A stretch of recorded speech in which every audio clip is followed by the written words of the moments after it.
Perfect. Well, thanks for being here with us. Then we're handing over the floor to you. Great, On we fantastic. go. If the host could make me a co-host, then I would have the right, I think, to share my screen as well.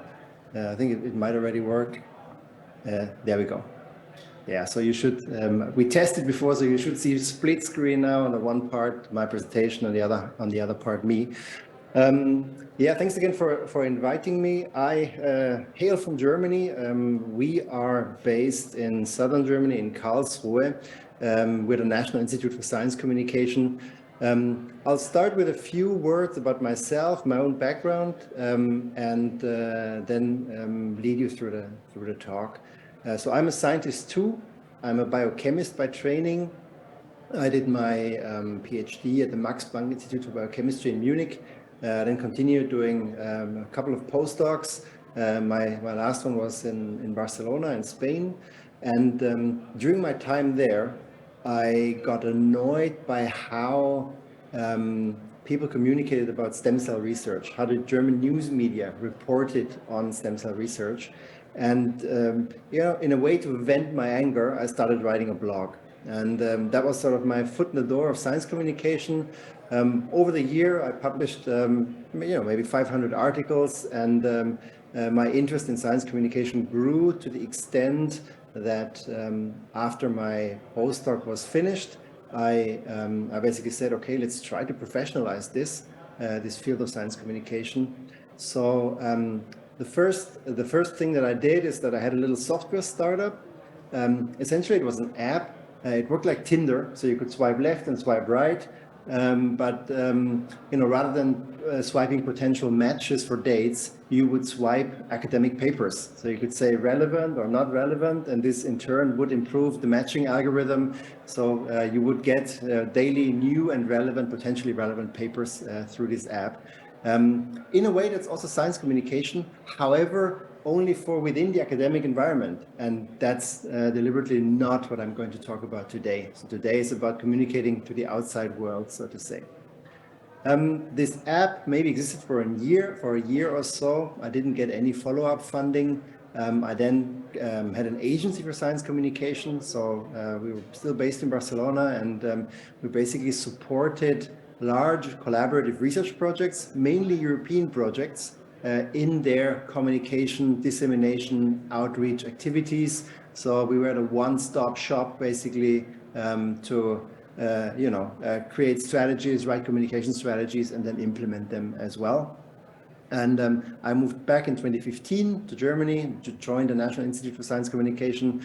I started as a workshop trainer. Now I'm heading the seminar and training area of our institute, and we have a focus on the German-speaking world, so Germany, Switzerland, Austria. We give around 150 seminars per year, and our key or main target audience is scientists, just as me, just as yourself. So we are giving seminars for scientists on all kinds of science communication, basic science communication, social media, something that we heard about already in the last talk a little bit, media training, visualizing science, communication strategies, you name it. So it's a wide portfolio that we're covering. All right, so that's a little bit about myself. Now let's start increasing impact, how to communicate science to non-expert audiences. This is sort of the rough guideline of what I'm going to talk about. So who actually communicates science and how has this changed over time? Why should scientists communicate science? And then ultimately, how do you actually do that? How do you communicate science? So let's start with the first question. Who communicates science? This sort of slide depicts the number of actors. And if you look at traditionally how science used to be communicated, it kind of was a linear process. So you had the scientists on the left here, doing the research, publishing their research in academic papers. And then you had press officers who would write press releases, the target audiences of which were journalists who would then pick up those press releases, and write articles in magazines, in newspapers, and the public, so to say, was on the receiving end and were informed about all the news. So you had this linear sort of one-way process how science communication worked in the past.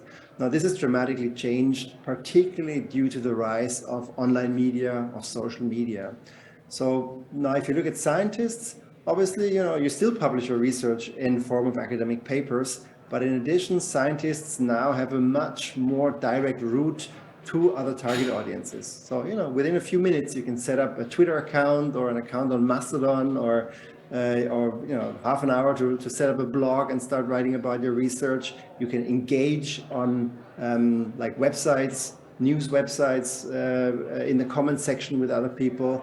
So for scientists, it has become much easier to actually reach other target audiences outside academia.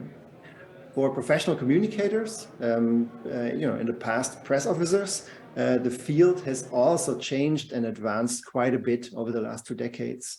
So while, back then they wrote press releases and maybe organized press conferences once in a while, now they are full-blown communication departments. So universities, scientific institutes, they have social media platforms, social media accounts that they use. They organize different kinds of outreach events, from girls' night to the science days and science slams, science in the pub, you name it. So it's basically a much broader portfolio of communication activities that is now being carried out by professional communicators.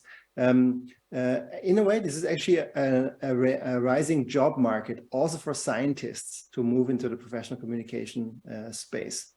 So while those two actors sort of benefited from this media change, the journalists in a way suffered. In the past, they had kind of the monopoly to inform target audiences beyond academia about what they were doing. Now, we can reach the public directly, and in a way, the business model that was underlying journalism has collapsed. So how do journalists traditionally make money? There's 2 sources of revenue. One is advertising, and the other is subscriptions to newspapers and magazines. And you know it yourself that not many people are subscribed to newspapers anymore, and advertising is now basically Google and Meta, and not really magazine based. So the revenues are gone. That's why journalism really is a precarious job these days. But still, it's a very important job because it's independent of basically, what a science communicator communicates or what a scientist communicates. And, also the public has now an active role. We already heard it in the last question of the previous speaker that, now science communication is a dialogue. So you would engage with the public. It's not just sending, but it's also listening, it's receiving, it's even, including them in the research process sometimes. When you think of projects like citizen science and so on, some research fields are more or less accessible to this type of science communication. Okay, just a quick overview over how the science communication landscape has changed. What I want you to take away is that scientists play a much more important role now in science communication than they used to do in the past. This is to sort of illustrate this a little bit, communication about climate change versus communication about COVID-19. If you think about climate change, it's been clear since the 1960s, the latest, that there is an anthropogenic effect on the climate, and that rising CO2 concentrations cause a rise in temperature. So scientifically, this has been super clear. There's really been no debate about it. However, scientists did not communicate this beyond their academic circles. So who instead communicated? It was lobby organizations, people with particular interests that would ultimately sway public opinion in a way that they were critical about whether it's actually real that climate change is happening, or whether it's something that is that we should worry about. And it clearly took a lot of time and a lot of effort to sort of convince the public with data, with real science, that yes, it's actually something that is really happening. If you compare that to the communication about COVID-19, and I can only report sort of from the German perspective here, really from day one, scientists were involved in the communication strategies. So you had researchers on coronaviruses who were present in podcasts, who were interviewed in the news media, who have active Twitter accounts with a following in the hundreds of thousands. So it really illustrated the power that scientists also have when they communicate about science, because they come with a built-in authenticity, something that nobody else has who doesn't do science, and with a built-in credibility, something a journalist doesn't have, or a PR company doesn't have, or somebody from a communication department doesn't have. So these are really two important assets, your authenticity and your credibility.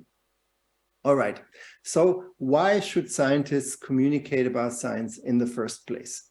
So let's dissect this a little bit. And the data that I'm going to show you now is from a number of surveys that were carried out over the years. If you're interested, drop me a mail later. I can send you the sources. Basically, these are representative, but also non-representative surveys among scientists with different questions about science communication, including this question of why it is important to communicate about science.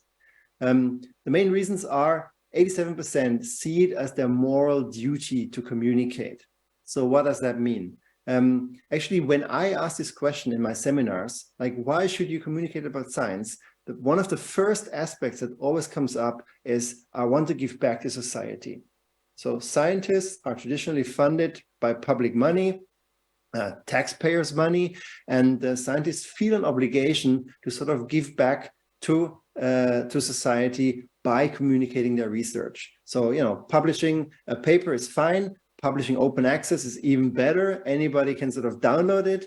However, you need to still make the effort of translating your results in a language that is understandable to a lay audience, so giving back to society. And the second reason, and that, again, we just heard in the comments of the last talk, is something that has come up in consciousness of the scientists more recently, and that is to counteract misinformation.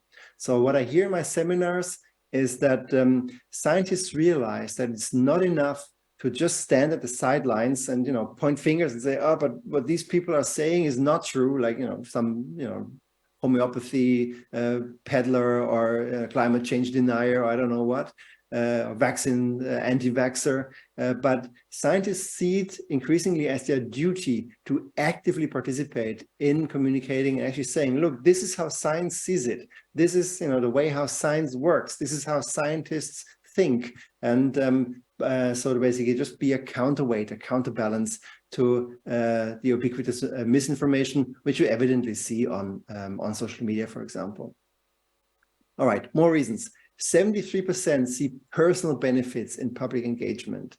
And I'm going to riff a little bit on those personal benefits because, it's obviously nice to formulate and say, okay, I want to give back to society, or I want to, educate people. I want to, make sure that they increase their knowledge and so on. But these are very reflected reasons. But I think it's also important to have real tangible reasons for yourself, how you yourself benefit, because this fosters your intrinsic motivation to communicate. So how do scientists benefit personally when they communicate about science? The first aspect I want to raise is here. It says alternative metrics correlate with citations. So there's a number of publications actually out there that show that the number of citations a research paper receives over time correlates with the number or the alternative metrics score a paper receives. So what is alternative metrics? These are two icons of the dominant players in the field. Basically, what these companies do is they measure how many tweets about your paper, how many blog posts, how many YouTube videos, how many news articles. Basically, they measure does the media impact your paper has And some journals actually include it on their websites, so you might have come across those logos before. And so what those studies show is that the score of those alternative metrics correlates with the number of citations your paper receives. It doesn't mean there's a causal relationship. It hasn't really been shown yet, but still the indication goes into the right direction. So social media mentions are a proxy for impact, just as journal citations. The benefit of those social media mentions is that they are imminent. So they come immediately, days, hours, days, weeks after your paper is published, compared to citations, which really take a much longer time, years until they're fully visible. To illustrate this, here's a graph. These are my own citations, basically, on the papers I published. So the orange bars represent citations I received while I was still a postdoc, so until end of May 2012. And the green bars represent citations I received after I had left academia, where really it's kind of worthless for me to receive more citations, because I'm not interested in applying for funding for my research anymore. So other than having bragging rights in this context, or when I give a talk, it really serves no purpose. So you see that had you measured the media impact early on, you would see already immediately the impact that the papers might have. All right. More reasons for communicating, more personal benefits. It says here, increases the understanding for what colleagues do. That's really anecdotal evidence.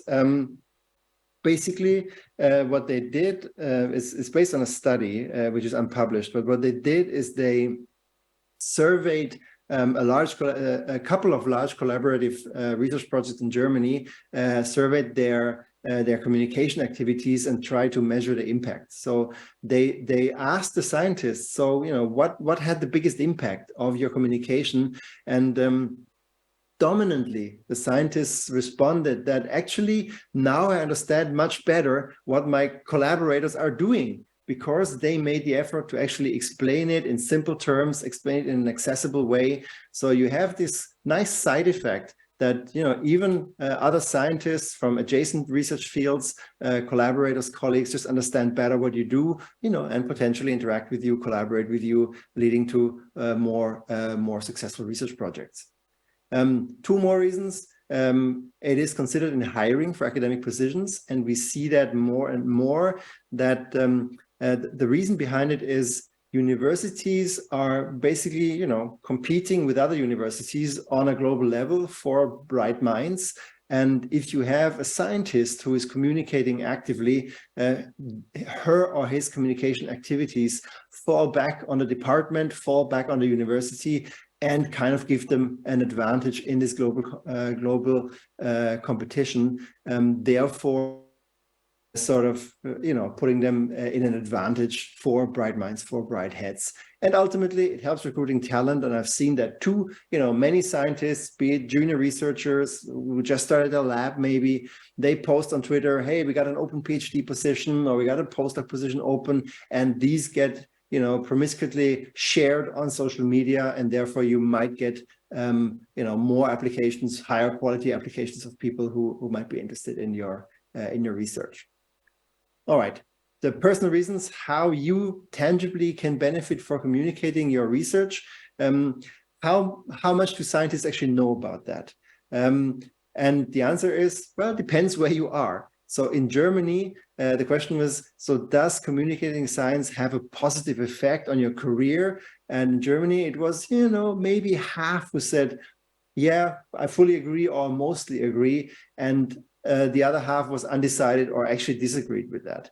If you look at internationally at other countries, you see that it's actually more like 3/4 of all people that say, okay, 3/4 of all scientists that say, I agree, yes, science communication has a positive effect on my career in academia.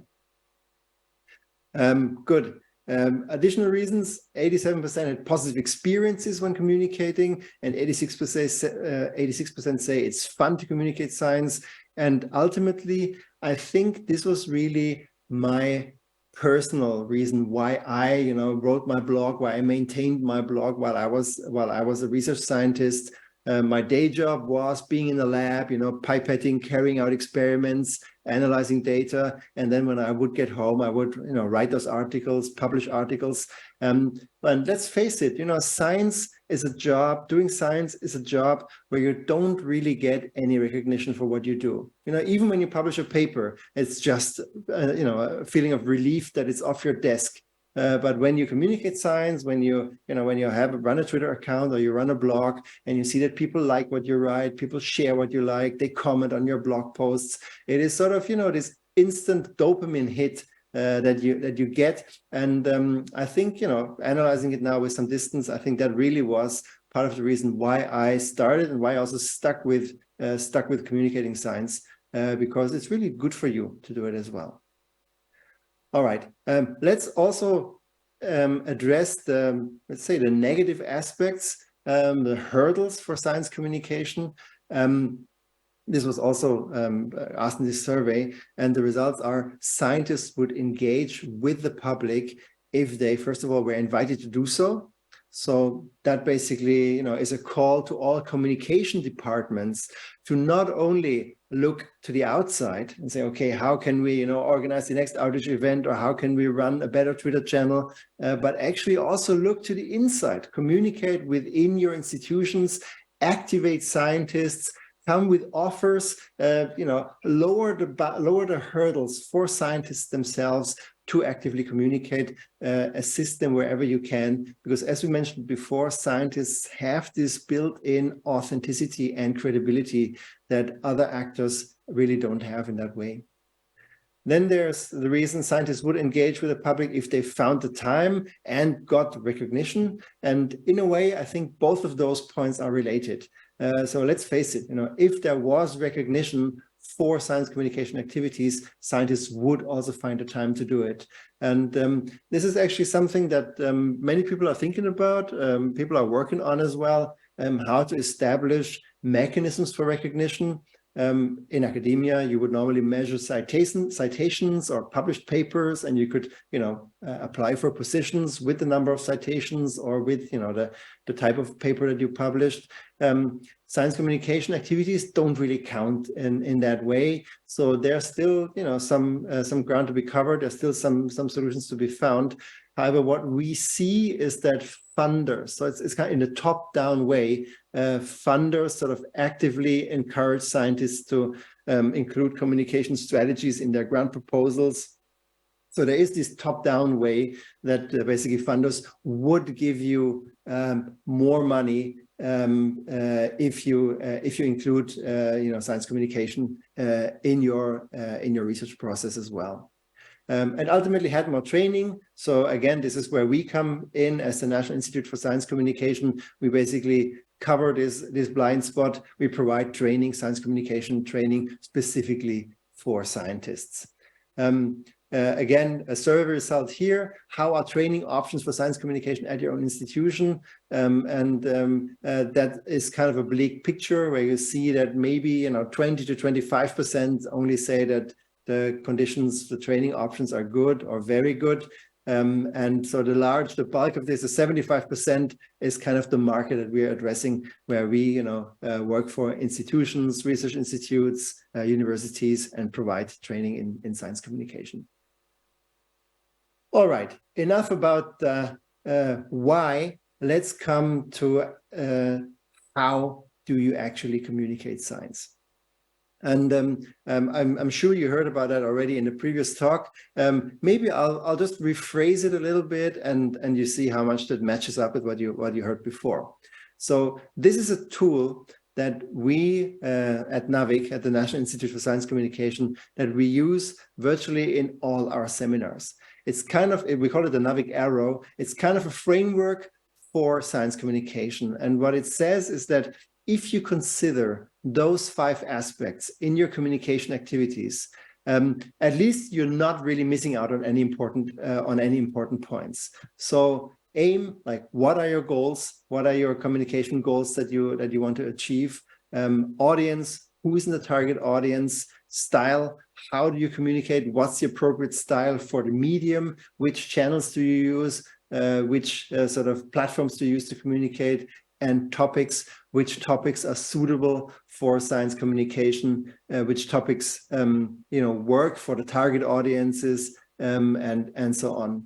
And to illustrate the importance of this arrow, we will go into those building blocks in just a minute.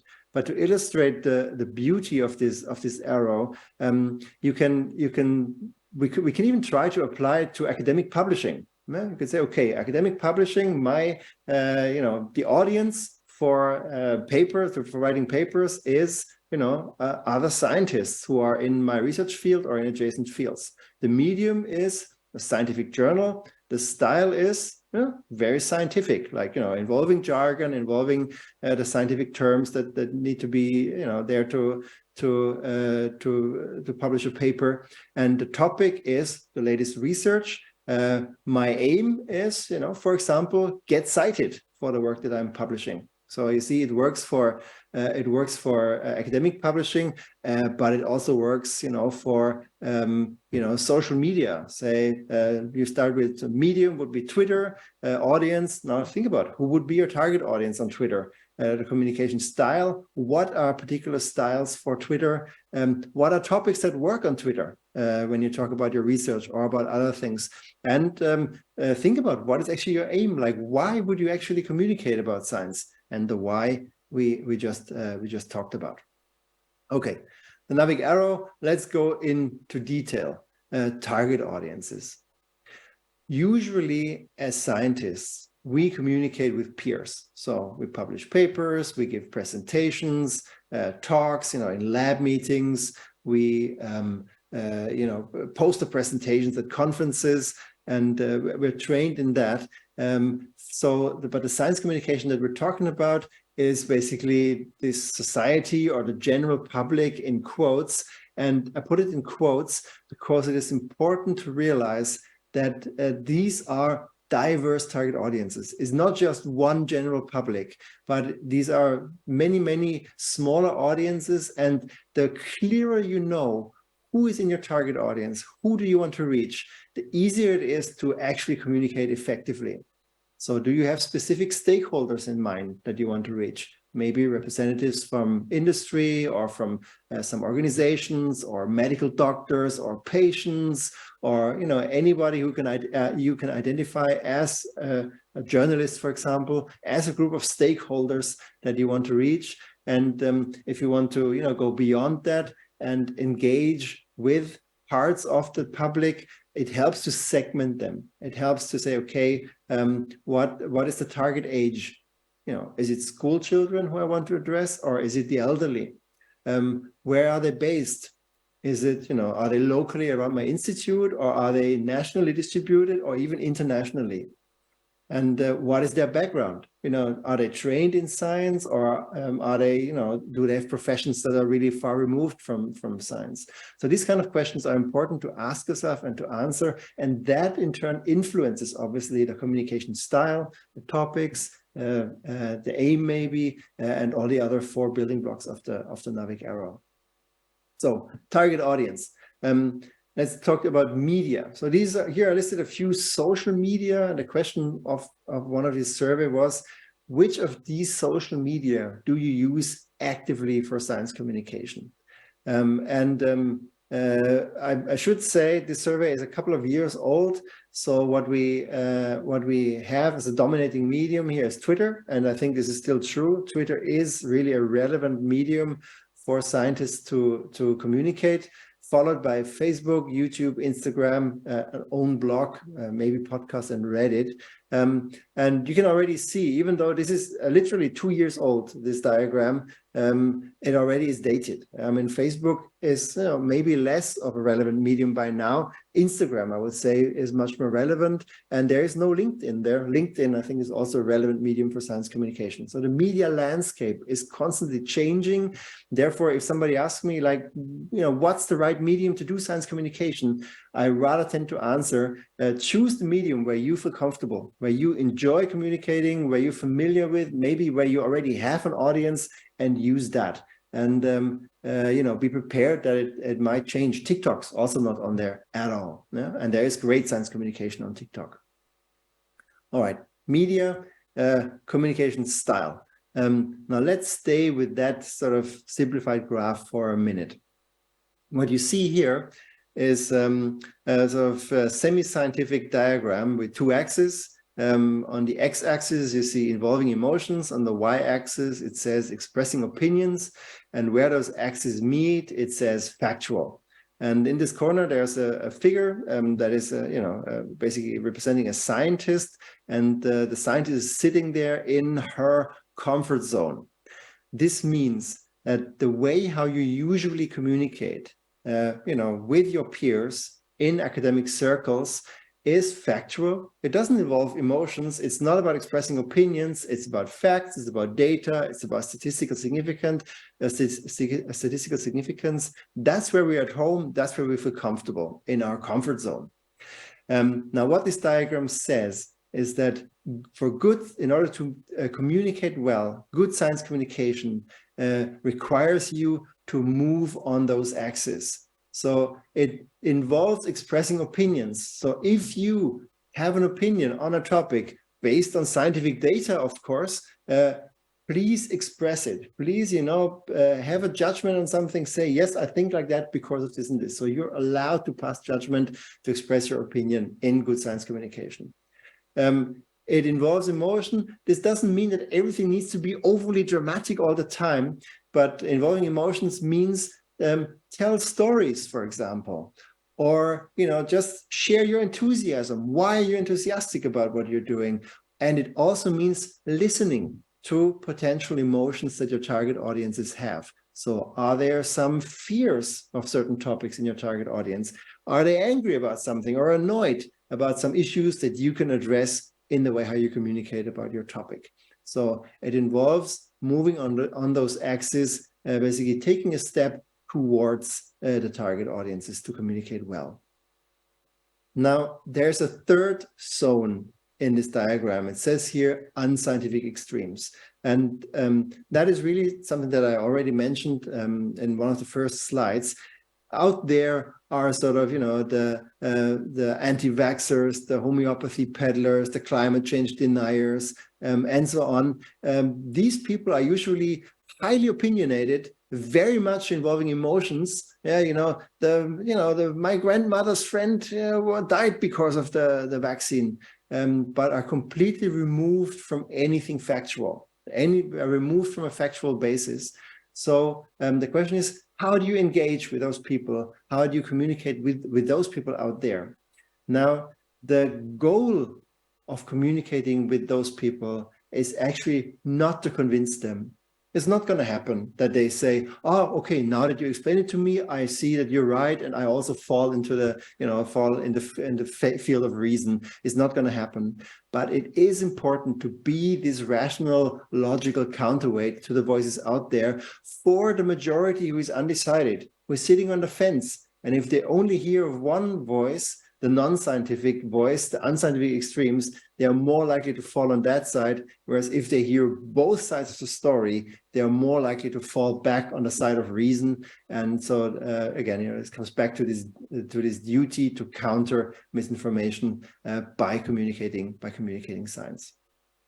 All right, this is communication style. There's one last building block. What do scientists actually talk about? The topics. And this is not very surprising that my own research, so the research that you work on has the top spot. So 90% of the people surveyed say that they talk about their own research. Then they also talk about research of others in my field. When you share a paper from somebody else, then, and that's interesting, methods, processes, and values of doing science. So this is really meta. It's not about your topic. This is about how does science actually work. What makes science so special?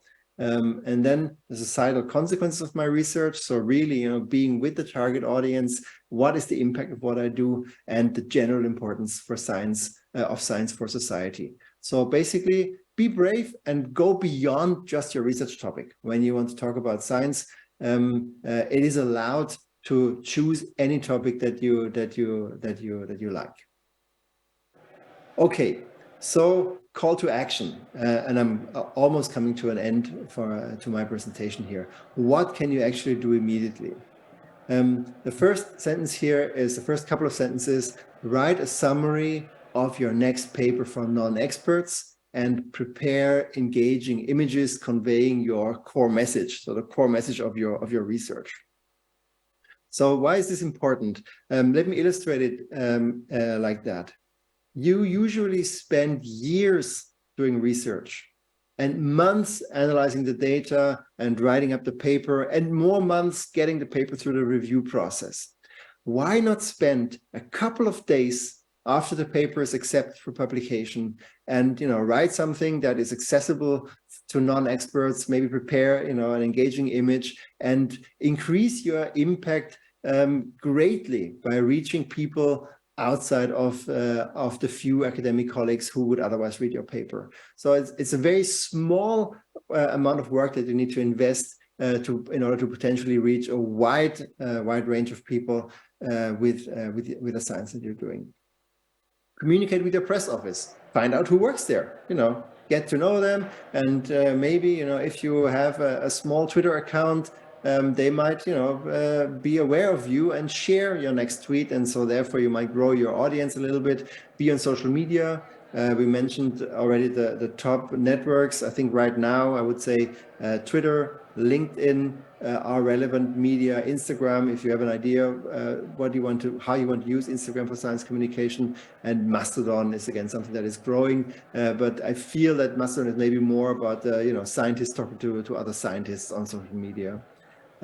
Get training in science communication. Again, we saw this was one of the hurdles. So, we are, again, the National Institute of Science Communication. We're based in Germany and largely cater the German market, the German-speaking market.